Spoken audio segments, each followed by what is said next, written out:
ବୁଦ୍ଧୁ ଗଧ ଓ ତାର ବଡ଼ ସ୍ୱପ୍ନ। ଗୋଟିଏ ଗାଁ ଥିଲା, ଗାଁର ନାଁ ସୁଖପୁର। ସେଇ ଗାଁରେ ଥିଲା ଜଣେ ଗରିବ ମାଟି କାମ କରୁଥିବା ମଣିଷ ରଘୁନାଥ। ରଘୁନାଥଙ୍କ ପାଖରେ ଗୋଟିଏ ଗଧ ଥିଲା। ଗଧର ନାଁ ଥିଲା ବୁଦ୍ଧୁ। ବୁଦ୍ଧୁ ଦେଖିବାକୁ ସାଧାରଣ ଗଧ, କିନ୍ତୁ ମନରେ ବହୁତ ଭାବନା। ସେ ପ୍ରତିଦିନ ମାଟି, ଇଟା, ବାଲି ବୋଝା ବହନ କରୁଥିଲା। ରଘୁନାଥ ଭଲ ମଣିଷ ଥିଲେ, କିନ୍ତୁ କାମ ଅଧିକ ଥିଲା। ପ୍ରତିଦିନ ସକାଳେ ବୁଦ୍ଧୁ ଭାବୁଥିଲା, ହାୟ ଭଗବାନ, ମୋ ଜୀବନ କେବଳ ବୋଝା ବହନ। ପକ୍ଷୀମାନେ ଉଡ଼ୁଛନ୍ତି, ଘୋଡ଼ାମାନେ ଦୌଡ଼ୁଛନ୍ତି, ହାତୀ ରାଜା ଭଳି ଚାଲୁଛି, ମୁଁ କାହିଁକି ଗଧ? ଗୋଟିଏ ଦିନ ବୁଦ୍ଧୁ ଜଙ୍ଗଲ ପାଖରେ କାମ କରୁଥିଲା। ସେଠାରେ ସେ ଦେଖିଲା ସିଂହ, ହରିଣ, ବାନର ଓ ମୟୂର ମଜା କରୁଛନ୍ତି। ବୁଦ୍ଧୁ ଦୁଃଖରେ କହିଲା, ତମେ ସବୁ ଖୁସି ଆଉ ମୋ ଜୀବନ ଦୁଃଖ। ସେତେବେଳେ ଜଣେ ବୁଦ୍ଧିମାନ ବାନର କହିଲା, ବୁଦ୍ଧୁ, ତୁମେ ନିଜକୁ ଛୋଟ ଭାବନି। ସମସ୍ତଙ୍କର ନିଜ ନିଜ ଗୁଣ ଅଛି। କିନ୍ତୁ ବୁଦ୍ଧୁ ଶୁଣିଲା ନାହିଁ। ସେ ଭାବିଲା, ମୁଁ ସିଂହ ହେବି, ମୋତେ ସମସ୍ତେ ଡରିବେ। ସେ ଗଲା ସିଂହଙ୍କ ପାଖକୁ ଓ କହିଲା, ମହାରାଜ, ମୋତେ ସିଂହ ଭଳି ହେବାକୁ ହେବ। ସିଂହ ହସି କହିଲେ, ଗଧ, ତୁମର କାମ ହେଉଛି ଧୈର୍ଯ୍ୟ ଓ ପରିଶ୍ରମ। ସେଇଟା ତୁମର ଶକ୍ତି। ବୁଦ୍ଧୁ ମାନିଲା ନାହିଁ। ସେ ଗଲା ହାତୀ ପାଖକୁ, ପକ୍ଷୀ ପାଖକୁ, ମୟୂର ପାଖକୁ, କିନ୍ତୁ ସମସ୍ତେ ସେଇ କଥା କହିଲେ। ଗୋଟିଏ ରାତିରେ ଭୟଙ୍କର ବର୍ଷା ହେଲା। ଗାଁରେ ବନ୍ୟା ଆସିଗଲା। ଲୋକମାନେ ଘର ଛାଡ଼ି ପଳାଇଲେ। ରଘୁନାଥଙ୍କ ପରିବାର ମଧ୍ୟ ଆଟକିଗଲେ। ସେତେବେଳେ ସିଂହ ଭୟରେ ଜଙ୍ଗଲ ଭିତରକୁ ପଳାଇଲା, ହରିଣ ଦୌଡ଼ିଲା, ମୟୂର ଉଡ଼ିଗଲା। କିନ୍ତୁ ବୁଦ୍ଧୁ ଗଧ ରୁକିଗଲା। ସେ କହିଲା, ଏହା ମୋର ସମୟ। ବୁଦ୍ଧୁ ଜଳ ମଧ୍ୟରେ ପଶିଲା। ତାର ପିଠିରେ ଶିଶୁ, ବୁଢ଼ା, ମହିଳା ସମସ୍ତଙ୍କୁ ବସାଇଲା। ଏକ ଏକ କରି ସେମାନଙ୍କୁ ସୁରକ୍ଷିତ ସ୍ଥାନକୁ ନେଲା। ରାତିସାରା ସେ କାମ କଲା, ପିଠି ବେଦନା କଲା, କିନ୍ତୁ ସେ ରୁକିଲା ନାହିଁ। ସକାଳେ ବନ୍ୟା କମିଲା। ଗାଁ ଲୋକେ ଦେଖିଲେ, ଆମକୁ ବଞ୍ଚାଇଲା ଗଧ। ରଘୁନାଥ ଆଖିରେ ଲୁହ ନେଇ କହିଲେ, ବୁଦ୍ଧୁ, ତୁମେ ମୋର ଗର୍ବ। ସିଂହ ଆସି କହିଲା, ଆଜି ତୁମେ ସତ୍ୟ ରାଜା। ବୁଦ୍ଧୁ ହସି କହିଲା, ମୁଁ ଗଧ ହୋଇ ଖୁସି, କାରଣ ମୋର ଶକ୍ତି ପରିଶ୍ରମ ଓ ଧୈର୍ଯ୍ୟ। ସେ ଦିନଠାରୁ ବୁଦ୍ଧୁ ଆଉ ଦୁଃଖ କଲା ନାହିଁ। ସେ ବୁଝିଗଲା, ନିଜକୁ ଗ୍ରହଣ କରିଲେ ହିଁ ସତ୍ୟ ସୁଖ ମିଳେ। ବୁଦ୍ଧୁ ଗଧର ଗପ। ଗାଁର ନାମ ସୁଖପୁର। ଚରିତ୍ର: ବୁଦ୍ଧୁ, ଗଧ, ଗାଁ ଲୋକେ, ଛୋଟ ଖରାଗୋଶ ଓ ଗାଁ ମୁଖ୍ୟ। 1. ପରିଚୟ: ସୁଖପୁର ଗାଁରେ ବୁଦ୍ଧୁ ନାମକ ଏକ ଗଧ ରହୁଥିଲା। ସେ ଦୟାଳୁ, ସହଯୋଗୀ ଓ ବହୁତ ହାସ୍ୟମୟ ଥିଲା।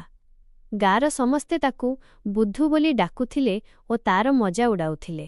କିନ୍ତୁ ବୁଦ୍ଧୁ କେବେ ବି ସେମାନଙ୍କ ଅପମାନରେ ପ୍ରତିକ୍ରିୟା କରୁନଥିଲା। 2. କର୍ମଠ ବୁଦ୍ଧୁ: ଦିନେ ଗାଁ ଲୋକେ ଚାଷ କାମରେ ବ୍ୟସ୍ତ ଥିଲେ। ବୁଦ୍ଧୁ ସେମାନଙ୍କ ସହ ଯୋଗଦାନ କଲା। ସେଇ ନିଷ୍ଠାର ସହ ନିମ୍ନଲିଖିତ କାମଗୁଡ଼ିକ କଲା: ଭାରୀ ସାମଗ୍ରୀ ବୋହିବା, ସମସ୍ତଙ୍କ ପାଇଁ ଜଳ ନେଇ ଆସିବା, ପୋଖରୀରୁ ମାଛ ଧରିବାରେ ସାହାଯ୍ୟ କରିବା। ଲୋକେ ଆଶ୍ଚର୍ଯ୍ୟ ହେଲେ ଯେ, ଯାହାକୁ ସେମାନେ ପରିହାସ କରୁଥିଲେ, ସେ ନିଜ କାମକୁ ଏତେ ସତ୍ୟପୂର୍ଣ୍ଣ ଭାବରେ କରୁଛି। 3. ବୁଦ୍ଧୁ ଓ ଖରାଗୋଶର କଥାବାର୍ତ୍ତା। ସେହିଦିନ ସନ୍ଧ୍ୟାରେ ବୁଦ୍ଧୁ ନଦୀ ପାଖରେ ଏକାକୀ ବସିଥିଲା। ଏକ ଛୋଟ ଖରାଗୋଶ ତା ପାଖକୁ ଆସି ପଚାରିଲା, ତୁମେ କେମିତି ଏତେ ଦୟାଳୁ ହୋଇପାରିଛ? ବୁଦ୍ଧୁ ହସିକି ଉତ୍ତର ଦେଲା, ମୋ ଭିତରେ ଦୟା ଅଛି। ଯଦିଓ ଅନ୍ୟମାନଙ୍କ ଉପେକ୍ଷା ମୋତେ ଦୁଃଖ ଦିଏ, ତଥାପି ମୁଁ ମୋର ଦୟାଭାବ ଛାଡ଼ିବି ନାହିଁ। ଖରାଗୋଶ ବୁଝିପାରିଲା ଯେ ବୁଦ୍ଧୁ ଅବାହୁଲ୍ୟ ନୁହେଁ, ବରଂ ଜଣେ ବୁଦ୍ଧିମାନ ଓ ସହଯୋଗୀ ପ୍ରାଣୀ। 4. ପରୀକ୍ଷା ଓ ସଫଳତା: ଗଧର ଚତୁରତା। ଦିନେ ଗାଁରେ ଏକ ବଡ଼ ସମସ୍ୟା ଆସିଲା। ଗାଁ ମୁଖ୍ୟ ଏକ ଅତି ଭାରୀ ସାମଗ୍ରୀକୁ ନେବା ପାଇଁ ସମସ୍ତ ଗଧଙ୍କୁ ଲଗାଇଲେ, କିନ୍ତୁ ସମସ୍ତେ ଅସମର୍ଥ ହେଲେ। କେବଳ ବୁଦ୍ଧୁ ନିଜର ଧୀରଜ ଓ ସାହସ ବଳରେ ସମସ୍ତଙ୍କୁ ସାହାଯ୍ୟ କରି ସେହି କାମଟିକୁ ସମ୍ପୂର୍ଣ୍ଣ କଲା। ଗାଁ ଲୋକେ ତାର ବୁଦ୍ଧିମତ୍ତା ଦେଖି କହିଲେ, ବୁଦ୍ଧୁ ଗଧ ଖାଲି ହସାଏ ନାହିଁ, ସେ ବହୁତ ବୁଦ୍ଧିମାନ ମଧ୍ୟ। ସେହି ଦିନଠାରୁ ସମସ୍ତେ ତାକୁ ସମ୍ମାନ ଦେଲେ ଏବଂ ତାକୁ ବୁଦ୍ଧିମାନ ଗଧ ବୋଲି ଡାକିବାକୁ ଲାଗିଲେ। ଶିକ୍ଷା ମୋରାଲ: 1. ଅନ୍ୟମାନଙ୍କ ପରିହାସରେ ଦୁଃଖିତ ନ ହୋଇ ନିଜ କାମ କରିବା ଉଚିତ। 2. ଦୟା ଓ ସହଯୋଗ ହିଁ ମଣିଷର ବା ପ୍ରାଣୀର ପ୍ରକୃତ ଶକ୍ତି। 3. ବୁଦ୍ଧିମାନ ହେବା ଅର୍ଥ କେବଳ ଚତୁରତା ନୁହେଁ, ବରଂ ଅନ୍ୟକୁ ସାହାଯ୍ୟ କରିବା। ବୁଦ୍ଧୁ ଗଧ ଓ ତାର ବଡ଼ ସ୍ୱପ୍ନ। ଗୋଟିଏ ଗାଁ ଥିଲା, ଗାଁର ନାଁ ସୁଖପୁର। ସେଇ ଗାଁରେ ଥିଲା ଜଣେ ଗରିବ ମାଟି କାମ କରୁଥିବା ମଣିଷ ରଘୁନାଥ। ରଘୁନାଥଙ୍କ ପାଖରେ ଗୋଟିଏ ଗଧ ଥିଲା। ଗଧର ନାଁ ଥିଲା ବୁଦ୍ଧୁ। ବୁଦ୍ଧୁ ଦେଖିବାକୁ ସାଧାରଣ ଗଧ, କିନ୍ତୁ ମନରେ ବହୁତ ଭାବନା। ସେ ପ୍ରତିଦିନ ମାଟି, ଇଟା, ବାଲି ବୋଝା ବହନ କରୁଥିଲା। ରଘୁନାଥ ଭଲ ମଣିଷ ଥିଲେ, କିନ୍ତୁ କାମ ଅଧିକ ଥିଲା। ପ୍ରତିଦିନ ସକାଳେ ବୁଧୁ ଭାବୁଥିଲା, ହାୟ ଭଗବାନ, ମୋ ଜୀବନ କେବଳ ବୋଝା ବହନ। ପକ୍ଷୀମାନେ ଉଡ଼ୁଛନ୍ତି, ଘୋଡ଼ାମାନେ ଦୌଡ଼ୁଛନ୍ତି, ହାତୀ ରାଜା ଭଳି ଚାଲୁଛି, ମୁଁ କାହିଁକି ଗଧ? ଗୋଟିଏ ଦିନ ବୁଧୁ ଜଙ୍ଗଲ ପାଖରେ କାମ କରୁଥିଲା। ସେଠାରେ ସେ ଦେଖିଲା ସିଂହ, ହରିଣ, ବାନର ଓ ମୟୂର ମଜା କରୁଛନ୍ତି। ବୁଧୁ ଦୁଃଖରେ କହିଲା, ତମେ ସବୁ ଖୁସି ଆଉ ମୋ ଜୀବନ ଦୁଃଖ। ସେତେବେଳେ ଜଣେ ବୁଦ୍ଧିମାନ ବାନର କହିଲା, ବୁଧୁ, ତୁମେ ନିଜକୁ ଛୋଟ ଭାବନି, ସମସ୍ତଙ୍କର ନିଜ ନିଜ ଗୁଣ ଅଛି। କିନ୍ତୁ ବୁଧୁ ଶୁଣିଲା ନାହିଁ। ସେ ଭାବିଲା, ମୁଁ ସିଂହ ହେବି, ମୋତେ ସମସ୍ତେ ଡରିବେ। ସେ ଗଲା ସିଂହଙ୍କ ପାଖକୁ ଓ କହିଲା, ମହାରାଜ, ମୋତେ ସିଂହ ଭଳି ହେବାକୁ ହେବ। ସିଂହ ହସି କହିଲେ, ଗଧ, ତୁମର କାମ ହେଉଛି ଧୈର୍ଯ୍ୟ ଓ ପରିଶ୍ରମ। ସେଇଟା ତୁମର ଶକ୍ତି। ବୁଧୁ ମାନିଲା ନାହିଁ। ସେ ଗଲା ହାତୀ ପାଖକୁ, ପକ୍ଷୀ ପାଖକୁ, ମୟୂର ପାଖକୁ, କିନ୍ତୁ ସମସ୍ତେ ସେଇ କଥା କହିଲେ। ଗୋଟିଏ ରାତିରେ ଭୟଙ୍କର ବର୍ଷା ହେଲା। ଗାଁରେ ବନ୍ୟା ଆସିଗଲା। ଲୋକମାନେ ଘର ଛାଡ଼ି ପଳାଇଲେ। ରଘୁନାଥଙ୍କ ପରିବାର ମଧ୍ୟ ଆଟକିଗଲେ। ସେତେବେଳେ ସିଂହ ଭୟରେ ଜଙ୍ଗଲ ଭିତରକୁ ପଳାଇଲା, ହରିଣ ଦୌଡ଼ିଲା, ମୟୂର ଉଡ଼ିଗଲା। କିନ୍ତୁ ବୁଧୁ ଗଧ ରୁକିଗଲା। ସେ କହିଲା, ଏହା ମୋର ସମୟ। ବୁଧୁ ଜଳ ମଧ୍ୟରେ ପଶିଲା। ତାର ପିଠିରେ ଶିଶୁ, ବୁଢ଼ା, ମହିଳା ସମସ୍ତଙ୍କୁ ବସାଇଲା। ଏକ ଏକ କରି ସେମାନଙ୍କୁ ସୁରକ୍ଷିତ ସ୍ଥାନକୁ ନେଲା। ରାତିସାରା ସେ କାମ କଲା, ପିଠି ବେଦନା କଲା, କିନ୍ତୁ ସେ ରୁକିଲା ନାହିଁ। ସକାଳେ ବନ୍ୟା କମିଲା। ଗାଁ ଲୋକେ ଦେଖିଲେ, ଆମକୁ ବଞ୍ଚାଇଲା ଗଧ। ରଘୁନାଥ ଆଖିରେ ଲୁହ ନେଇ କହିଲେ, ବୁଧୁ, ତୁମେ ମୋର ଗର୍ବ। ସିଂହ ଆସି କହିଲା, ଆଜି ତୁମେ ସତ୍ୟ ରାଜା। ବୁଧୁ ହସି କହିଲା, ମୁଁ ଗଧ ହୋଇ ଖୁସି, କାରଣ ମୋର ଶକ୍ତି ପରିଶ୍ରମ ଓ ଧୈର୍ଯ୍ୟ। ସେ ଦିନଠାରୁ ବୁଧୁ ଆଉ ଦୁଃଖ କଲା ନାହିଁ। ସେ ବୁଝିଗଲା, ନିଜକୁ ଗ୍ରହଣ କରିଲେ ହିଁ ସତ୍ୟ ସୁଖ ମିଳେ। ବୁଧୁ ଗଧର ଗପ। ଗାଁର ନାମ ସୁଖପୁର ଚରିତ୍ର। ବୁଧୁ, ଗଧ, ଗାଁ ଲୋକେ, ଛୋଟ ଖରାଗୋଶ ଓ ଗାଁ ମୁଖ୍ୟ। 1. ପରିଚୟ। ସୁଖପୁର ଗାଁରେ ବୁଧୁ ନାମକ ଏକ ଗଧ ରହୁଥିଲା। ସେ ଦୟାଳୁ, ସହଯୋଗୀ ଓ ବହୁତ ହାସ୍ୟମୟ ଥିଲା। ଗାଁର ସମସ୍ତେ ତାକୁ ବୁଧୁ ବୋଲି ଡାକୁଥିଲେ ଓ ତାର ମଜା ଉଡ଼ାଉଥିଲେ। କିନ୍ତୁ ବୁଧୁ କେବେ ବି ସେମାନଙ୍କ ଅପମାନରେ ପ୍ରତିକ୍ରିୟା କରୁନଥିଲା। 2. କର୍ମଠ ବୁଧୁ। ଦିନେ ଗାଁ ଲୋକେ ଚାଷ କାମରେ ବ୍ୟସ୍ତ ଥିଲେ। ବୁଧୁ ସେମାନଙ୍କ ସହ ଯୋଗଦାନ କଲା। ସେଇ ନିଷ୍ଠାର ସହ ନିମ୍ନଲିଖିତ କାମଗୁଡ଼ିକ କଲା। ଭାରୀ ସାମଗ୍ରୀ ବୋହିବା, ସମସ୍ତଙ୍କ ପାଇଁ ଜଳ ନେଇ ଆସିବା, ପୋଖରୀରୁ ମାଛ ଧରିବାରେ ସାହାଯ୍ୟ କରିବା। ଲୋକେ ଆଶ୍ଚର୍ଯ୍ୟ ହେଲେ ଯେ ଯାହାକୁ ସେମାନେ ପରିହାସ କରୁଥିଲେ, ସେ ନିଜ କାମକୁ ଏତେ ସତ୍ୟପୂର୍ଣ୍ଣ ଭାବରେ କରୁଛି। 3. ବୁଧୁ ଓ ଖରାଗୋଶର କଥାବାର୍ତ୍ତା।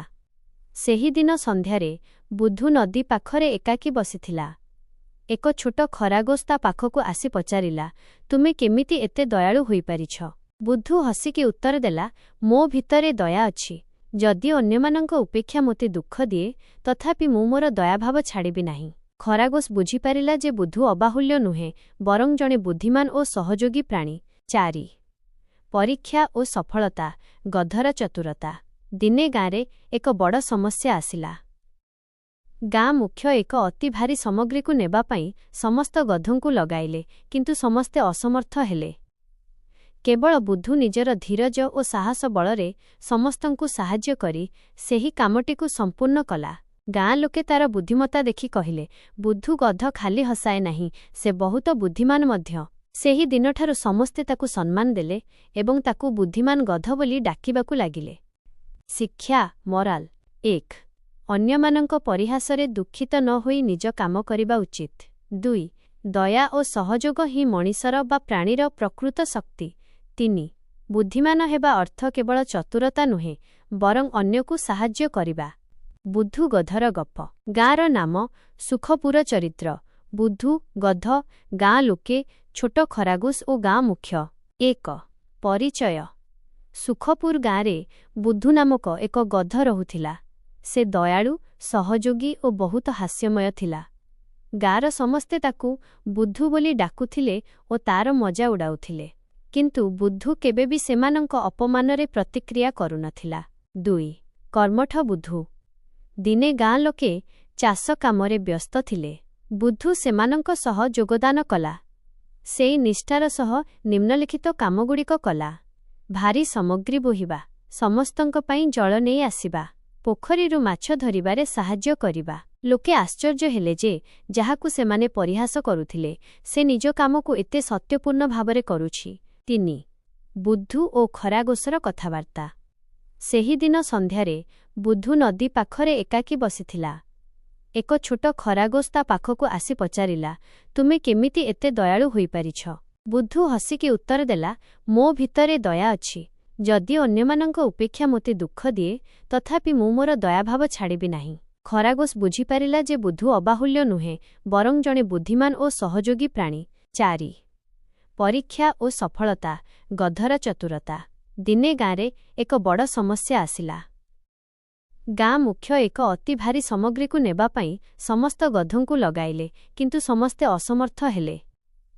କେବଳ ବୁଦ୍ଧୁ ନିଜର ଧୀରଜ ଓ ସାହସ ବଳରେ ସମସ୍ତଙ୍କୁ ସାହାଯ୍ୟ କରି ସେହି କାମଟିକୁ ସମ୍ପୂର୍ଣ୍ଣ କଲା। ଗାଁ ଲୋକେ ତାର ବୁଦ୍ଧିମତ୍ତା ଦେଖି କହିଲେ, ବୁଦ୍ଧୁ ଗଧ ଖାଲି ହସାଏ ନାହିଁ, ସେ ବହୁତ ବୁଦ୍ଧିମାନ ମଧ୍ୟ। ସେହି ଦିନଠାରୁ ସମସ୍ତେ ତାକୁ ସମ୍ମାନ ଦେଲେ ଏବଂ ତାକୁ ବୁଦ୍ଧିମାନ ଗଧ ବୋଲି ଡାକିବାକୁ ଲାଗିଲେ। ଶିକ୍ଷା ମୋରାଲ 1. ଅନ୍ୟମାନଙ୍କ ପରିହାସରେ ଦୁଃଖିତ ନ ହୋଇ ନିଜ କାମ କରିବା ଉଚିତ। 2. ଦୟା ଓ ସହଯୋଗ ହିଁ ମଣିଷର ବା ପ୍ରାଣୀର ପ୍ରକୃତ ଶକ୍ତି। 3. ବୁଦ୍ଧିମାନ ହେବା ଅର୍ଥ କେବଳ ଚତୁରତା ନୁହେଁ ବରଂ ଅନ୍ୟକୁ